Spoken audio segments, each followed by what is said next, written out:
ஓம் ஸ்ரீ மாத்ரே நமக. ஓம் ஸ்ரீ குருப்யோ நமக. ஓம் ஸ்ரீ கணேஷாய நமக. ஓம் ஸ்ரீ சுப்பிரமணிய சுவாமினே நமக. ஓம் நம சிவாய சிவாய நமக. திகட சக்கர செம்முகம் மைந்துலான் சகட சக்கர தாமரை நாயகன் அகட சக்கர இன்மணியா உரை விகட சக்கரன்மை பதம் போற்றுவாம். அருவமும் உருவும் ஆகி அனாதியாய் பலவாய் ஒன்றாய் பிரம்மமாய் நின்ற ஜோதி பிழம்பு அதுவோர் மீனியாக கருணை கூர் முகங்கள் ஆறும் கரங்கள் 12 கொண்டே ஒரு திருமுருகன் வந்தாங்கு உதித்தனன் உலகம் உய்ய. அனைவருக்கும் என் அன்பான வணக்கம். கச்சியப்பர் அருளிய கந்தபுராணத்தில் இன்று தக்ஷன் சிவபூஜை செய்படலம். இப்படலம் பிரம்மாவின் அறிவுரைப்படி தக்ஷன் காசிக்கு சென்று சிவாலயம் நிறுவி வழிபட்டு பூதகணங்களின் தலைவனாகும் பேறு பெற்றமை, வேள்வி சாலைக்கு வந்திருந்த பிரம்மா, திருமால், இந்திரன், முனிவர்கள், அந்தணர்கள் ஆகிய யாவரும் வீரபத்ரரையும் சிவபெருமானையும் வழிபட்டு தத்தம் உலகம் சென்றமை ஆகியவற்றை கூறுகின்றது. பிரம்மா சிவபெருமானின் மேன்மையை விளக்கி கூற அதனை சிந்தித்து உணர்ந்த தக்ஷன் தந்தையின் திருவடியில் அன்புடன் பணிந்து வணங்கி காஷி என்னும் புண்ணிய தலத்திற்கு சென்றான். கங்கை ஆற்றின் கரையில் மணிகர்ணிகை என்னும் தீர்த்தத்தை அடைந்து சிவபெருமானுக்கு ஆலயம் ஒன்றை அமைத்தான். அனைத்துமாய் விளங்கும் சிவபெருமானுக்கு சிவலிங்க உருவம் ஒன்றை வழிபாடுதலின் பொருட்டு உருவாக்கினான். சிவபெருமானின் மலர் போன்ற திருவடிக்கு 1000 ஆண்டு காலம் வழிபாடு செய்து துதித்தான்.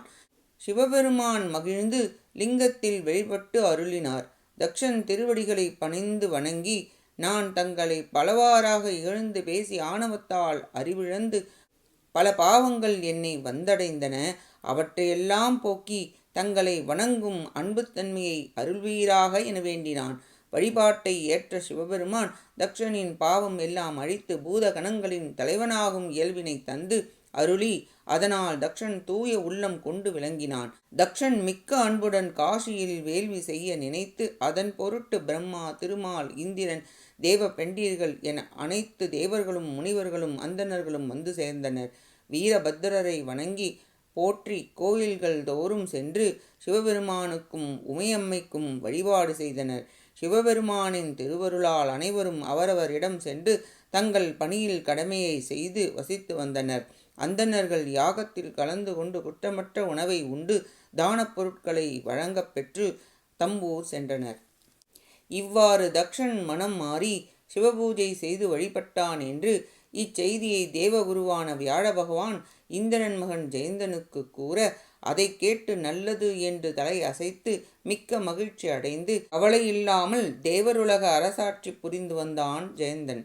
சூரபன்மனின் சம்ஹாரம் முடிந்து தேவயானை அம்மையின் திருமணம் முடிந்த பிறகு இந்திரன் இந்திராணியுடன் மகிழ்ந்து இருக்க ஜெயந்தன் பொறுப்பேற்று அரசாட்சி செய்து வர வியாழ பகவான் இவ்வரலாற்றை கூறினார் என்று கூறி தக்ஷன் சிவபூஜை செய் படலம் நிறைவடைகிறது. அடுத்த பதிவில் கந்த விரத படலம் பற்றி பார்ப்போம். கேட்ட அனைத்து நல்லுள்ளங்களுக்கும் நன்றியும் வணக்கமும் கூறி விடைபெறுகிறேன். மூவிரு முகங்கள் போற்றி முகம்பொழி கருணை போற்றி ஏவரும் துதிக்க நின்ற ஈராறு தோள்கள் போற்றி காஞ்சி மாவடி வைகும் செவ்வேள் மலரடி போற்றி அண்ணான் சேவலும் மயிலும் போற்றி திருக்கைவேல் போற்றி போற்றி ஆறிரு தடந்தோள் வாழ்க ஆறுமுகம் வாழ்க வெற்பை கூறுசை தனிவேல் வாழ்க குக்குடம் வாழ்க செவ்வேள் ஏரிய மஞ்சை வாழ்க யானை தன் அணங்கு வாழ்க மாறிலா வள்ளி வாழ்க வாழ்க சீரடியாரெல்லாம் வான்முகில் வழாது பெய்க மலிவளம் சுரக்க மன்னன் கோன்முறை அரசு செய்க குறைவிலாது உயிர்கள் வாழ்க நான்மறை அறங்கள் ஓங்க நற்றவம் வேள்வி மல்க மேன்மை கொள் செய்வ நீதி விளங்குக உலகம் எல்லாம். வெற்றிவேல் முருகனுக்கு அரோஹரா. காஞ்சி குமரகோட்ட முருகனுக்கு அரோஹரா. நன்றி வணக்கம். வேலும் மயிலும் துணை. ஓம் சரவண பவ. முருகாச்சரணம். திருச்சிற்றம்பலம்.